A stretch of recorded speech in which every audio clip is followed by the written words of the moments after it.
সরে সরে যায় ফুল তুমি জল ঝরে পড়ো জোর ধারায় কিছুতে যায় না পাওয়া কিছুতে যায় না ছোঁয়া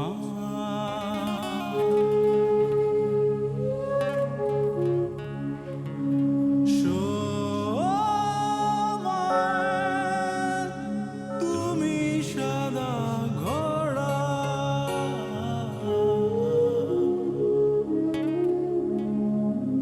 শূন্যে নৌকো শূন্যে থাকো মেঘেদের নদীতে ভাসো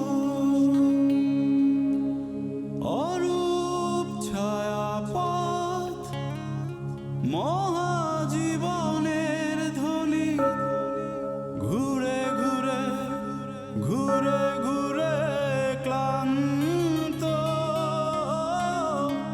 সময় তুমি সদা ঘুরে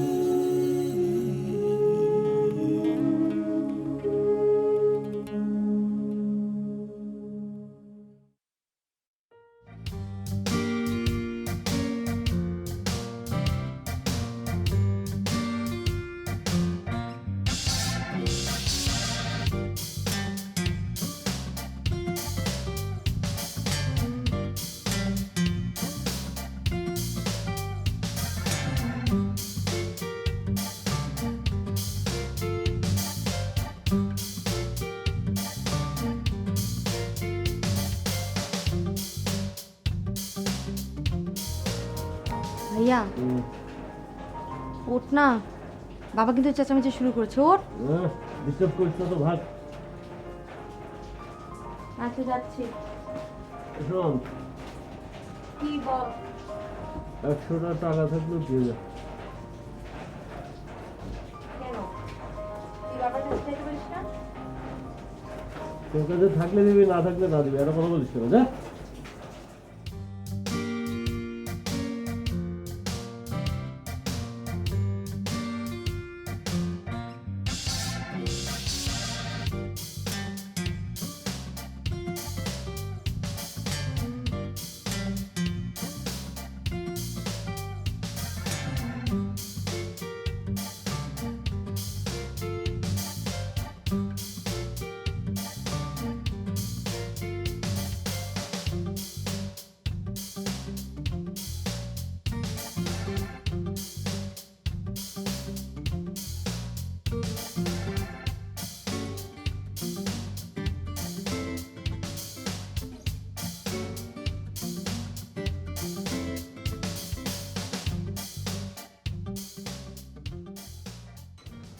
বাবা তোমার চা।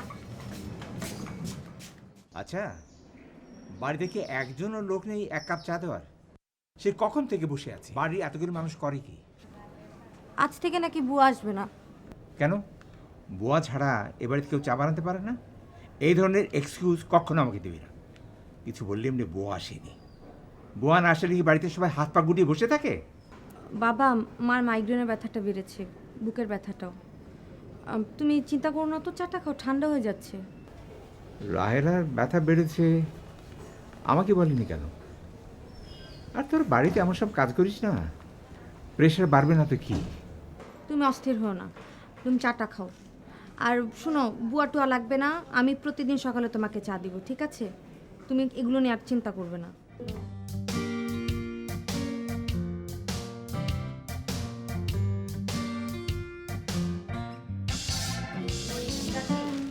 তুমি যে বাবাকে একটা চা দাওনি, বাবা কিন্তু খেপে মেপে একটা কাটবে, পরে আমি চা দিয়ে আসলাম। আমি কি করবো বলো? বুয়া আজ থেকে বিদায়। সকালবেলা এতগুলো কাপড় ভিজিয়েছি ধুবো বলে। তোমার মা তো অসুস্থ, সকালবেলা আমাকেই নাস্তা করতে হচ্ছে। তুমি আমাকে বললেই পারতে, আমি তো রুমে ছিলাম। যাই হোক, অসুবিধা নেই, কাল থেকে আমি বাবাকে চা দিব। হ্যাঁ, আমি গেলাম ক্লাসে। তুমি নাস্তা করবে না? না, খেলাম তো। আচ্ছা ঠিক আছে।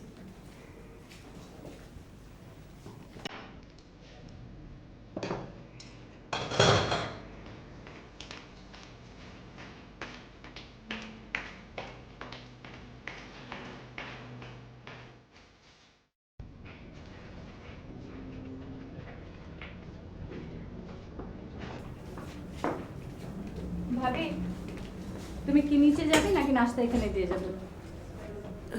না না, এখানে আনতে হবে না, আমি টেবিলেই যাই। তোমার আজকে অনেক কষ্ট হয়ে গেল তাই না নীলা? না, কষ্ট আর কি, একই সংসারের কাজ। মাইগ্রেনের ব্যথাটা যে কি কষ্ট দেয় কি করে বোঝাবো তোদের। এত ডাক্তার দেখাচ্ছি তাও তো কোনো লাভ হচ্ছে না। আজকে আবার বুকের ব্যথাটাও বেড়েছে। তোমার শরীর কিন্তু খুব ঘন ঘন খারাপ হচ্ছে। একটা ভালো ডাক্তার দেখাও, না হলে ভাইজানকে বলো যে ইন্ডিয়া নিয়ে যেতে। তো ভাইজান তো বলে এই দেশে এখন সব রোগের ট্রিটমেন্ট হয়, সে একেবারে বিদেশে যাওয়ার পক্ষপাতী না।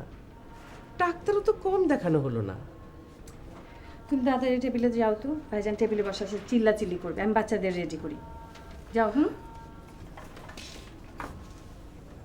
বড় চাচা, বড় চাচা, হুম, তুমি সারাদিন পেপার পড়ো কেন? সারাদিন পড়ি কোথায়? সকালে পড়ি আর বিকেলে পড়ি। পেপারে কি লেখা থাকে? সেটা তো তুমি বড় না হলে বুঝতে পারবে না। লেখাপড়া করো মন দিয়ে, বড় হলে তুমিও পেপার পড়বে। ছোটদের পেপার নেই? ছোটদের পেপার নেই মনে হয়। তুমি নাস্তা করছো না কেন? তোমার বড় চাচি এলে তখন নাস্তা করবে। মিতু বিশু, তাড়াতাড়ি করো, স্কুলে দেরি হয়ে যাচ্ছে। তোমাদের মা কোথায়? এই আজকাল তুই অফিসে গিয়ে গাড়িটা একটু পাঠাতে পারবি? কেন ভাইজান, কোথায় যাবেন? না, ভাবছিলাম একটু রোমেনার বাড়িতে যাব। গতকাল টেলিফোন করেছিল, খুব কান্নাকাটি করলো। বললো আমরা ওর কোনো খোঁজ খবর রাখি না, ওর বাসায় বেড়াতে যাই না। ভাইজান, আপনি তো রিটায়ার করেছেন, তাকে একটু ঘুরে ঘুরে বেড়ান। হ্যাঁ, তাই ভাবছি। আমি অফিসে গিয়ে গাড়ি পাঠিয়ে দিচ্ছি, আমি ঘুরে আসবো। ঠিক আছে। তাই তাড়াতাড়ি নাস্তা করো। শেষ হয়েছে বাবা। আমারটা ওর আগে শেষ হয়েছে বাবা। তো যাও, স্কুলে ব্যাগ নিয়ে আসো।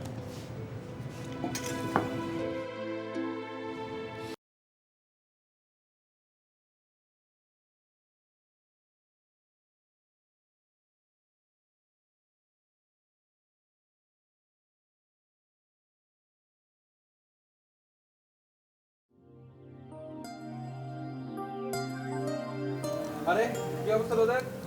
দূর, বিরক্ত লাগতেছে। আমি স্যারের থিওরি ক্লাস একদম দমটা আমার বন্ধ আসে, তার চেয়ে বায়োদিস স্যারের ক্লাস ভালো। ক্লাসটা কত মিনিটের? 45 মিনিটের। 45 মিনিটের জন্য দমটা বন্ধ করে রাখলে কি খুব সমস্যা? তুই এক কাজ কর, তুই 45 মিনিটের জন্য দমটা বন্ধ করে রাখ। আচ্ছা, মুশকিল তো। আমি কি বলেছি নাকি যে আমার থিওরি ভালো লাগে না? আমার তো থিওরি খুব ভালো লাগে। রোমান থিওরি, গ্রিক থিওরি, জোশ, সুপার। শিরে, চিন্তা কর, তাই তো থিওরিতে তুই 50%ও তো মার্কস পাস না। 33 হচ্ছে পাস, বেশি জোর হলে 2 মার্কস বেশি পাস 35। এত চাপাবাজি মারিস কেন বলতো? চাওয়াবাজি কোথায় করলাম? আচ্ছা, তুই আজকে আমাকে বল, ভালো আর্টিস্ট যারা তারা ভালো হিস্ট্রি জানেন না? মানে আমি বলতে চাচ্ছি যে মানে ভালো হিস্ট্রি জানলে কি ভালো আর্টিস্ট হওয়া যায়? এমন কি কোনো কথা কোথাও লেখা আছে? না, কোথাও নেই। শোন, ভালো আর্টিস্ট হতে হলে আসলে দরকার হচ্ছে সেন্স অফ হিউমার। এই যেমন ভিঞ্চির কথা ধর, কত বড় আর্টিস্ট তিনি। এই তোকে কে বলেছে যে ভিঞ্চি ভালো হিস্ট্রি জানেন না? কে বলেছে বল? না মানে আমি আমার আইকিউ থেকে বললাম, মানে উনি যদি ভালো হিস্ট্রি জানতেন উনি ভালো আর্টিস্ট হতে পারতেন না। Very simple. হ্যাঁ, আচ্ছা আচ্ছা, এই তোরা কি শুরু করলি বলতো? আর তিথি তুইও না, তুই কেন এই সাগরের পাল্লায় পড়লি বলতো বোকার মতো? হ্যাঁ, ওর সাথে চাপাবাজি করে তুই পারবি? খামাখা দা। আরে আমি চাপাবাজি করেছি নাকি? আরে চাপাবাজি তো ও নিজে শুরু করলো, তুই দেখলি না আমি কিছু বলছি ওকে? এই তোমাদের সেন্স অফ হিউমার কিন্তু খুব কম। মানে কোনটা চাপা আর কোনটা আসলে মানে জ্ঞানের কথা তোমরা সেটাই বোঝো না। যাই হোক, তোমাদের সাথে কথা বলতে আমার ভালো লাগছে না, এখন আমি উঠবো এখান থেকে। চল তিথি, চল চল চল, ওঠ। সিটটা কি তাহলে আমি দেবো?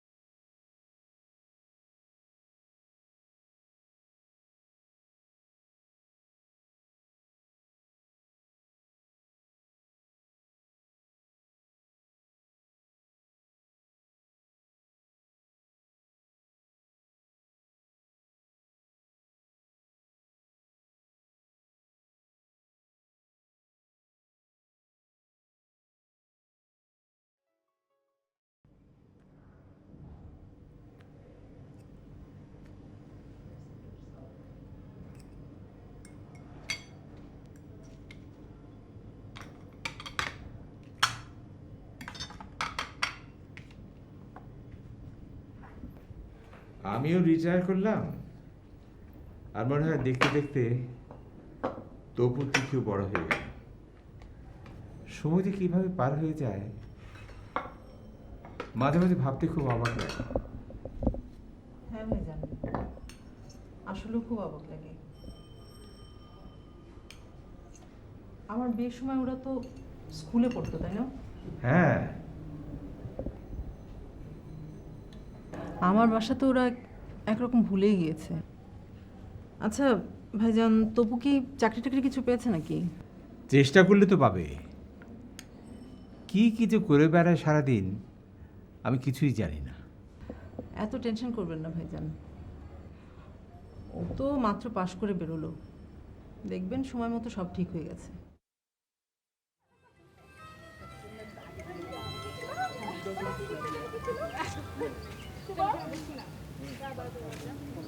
এখানে বসে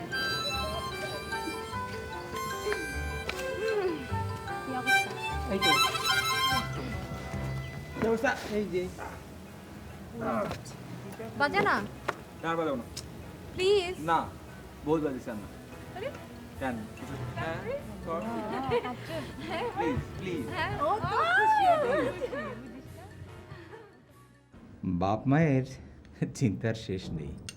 দেখতে দেখতে মেয়েটা অনেক বড় হয়ে গেল। তুই তো বাসায় একদম আসিস না, মাঝে মাঝে আসিস। এমন তো নয় যে তোকে একটা বিরাট সংসার দেখতে হয়। তারপরেও কম নাকি? তো ভাবি শরীর এখন কেমন? প্রায় অসুস্থই তো থাকে। ওই একই রকম। একটা ভালো ডাক্তার দেখান না। ঢাকার কোনো ডাক্তার দেখাতে তো বাকি নেই। বাইরে একবার চেষ্টা করে দেখেন, বাইরে তো ভালো ভালো ট্রিটমেন্ট হয়। সে তো অনেক টাকার ধাক্কা। সারা জীবন সরকারি চাকরি করেছি, এক পয়সা তো ঘুষ নিইনি, আর ব্যাংকেও কোনো টাকা জমেনি। আর তুই তো জানিস বাবা মারা যাবার পর সমস্ত সংসারটা তো আমাকেই দেখতে হয়েছে। আর পেনশনে কিছু টাকা পাবো, তো সেটা ভেবেছি যে তিথি আর তপুর বিয়েতে খরচ করব। আমার নিজের তো চাওয়া পাওয়ার কিছু নেই। আজ তাহলে আমি আসি রে। হ্যাঁ, দুপুরে খেয়ে গেলে হতো না? না না, তোর ভাবি না খেয়ে বসে থাকবে। চলি। হ্যাঁ, ও সেম স্কেচটা করে। এই কি অবস্থা? কি অবস্থা? এই বইটা না অনেক দিন ধরে খুঁজছিলাম, আজকে পেয়ে গেলাম। কার বই? এটা হচ্ছে বিনয় মজুমদারের কবিতা। বাংলাদেশে পাওয়া যাচ্ছিল না, কলকাতায় বেরিয়েছিল, তাও 5 বছর আগে। এই দোষ, আমার একটা ফটোকপি করে দিস তো। টাকা নাই তো বুঝছিস, কিনতে পারবো না। আচ্ছা ঠিক আছে। এই বইটা আমার কাছে ছিল, বুঝছিস। তারপর কে একজন ধার নিল পড়তে, আর ফেরত দেয় নাই। এরপর আর আমি কাউরে বই ধার দিই না, নিজের বাপে চাইলেও দিই না। মা, বাবাকে কিছু একটা নিয়ে ব্যস্ত থাকতে বলো তো। ঘরে বসে থাকতে থাকতে কিন্তু বাবার মেজাজটা খিটখিটে হয়ে যাচ্ছে। তার মধ্যে বাবার আবার হাই ব্লাড প্রেশার। কি করবে? কোনো প্রাইভেট ফার্মে জয়েন করতে বলো। কেন, সরকারি কর্মকর্তা যারা, তারা রিটায়ার হয়ে যাওয়ার পর তো কোথাও না কোথাও তো জয়েন করছেই। আমি বললে কি আর শুনবে? সে তো নিজে যা ভালো বোঝে তাই করে। তুই একটু বলে দেখ না। আমি তো বলবোই, তুমিও বলো। জানিস, হুম, আমাদের বিয়ের পরপরই সে সময় লোকটা যে কি হাসি খুশি ছিল, কেমন করে যে সময়গুলো চলে গেল। মা, বাবারটা এখন বয়স হয়েছে, তাই না? একবার তোর বাবা কি করেছিল জানিস? কি? একটা বড় বোয়াল মাছ বাজার থেকে কিনে আনলো। তখন তোর বাবা হবিগঞ্জের লাখায় চাকরি করে। লাখায় তো পুরোটাই হাওড়, মাছটা নাকি হাওড়ের। তখন তপু ক্লাস 3-তে পড়ে। মাছটা বাড়িতে এনে তপুকে শুয়ে দিল, তার পাশে মাছটাকে রাখলো। মাছটা একেবারে তপুর সমান লম্বা। তোর বাবা না খুব সুন্দর একটা ছবি তুলে রেখেছিল।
হ্যালো সুজানা, তোমার খবরটা কি বলো তো?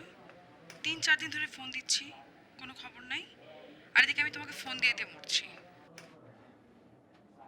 তোমার সাথে আমার জরুরি আলাপ আছে। কি ব্যাপার বলো তো?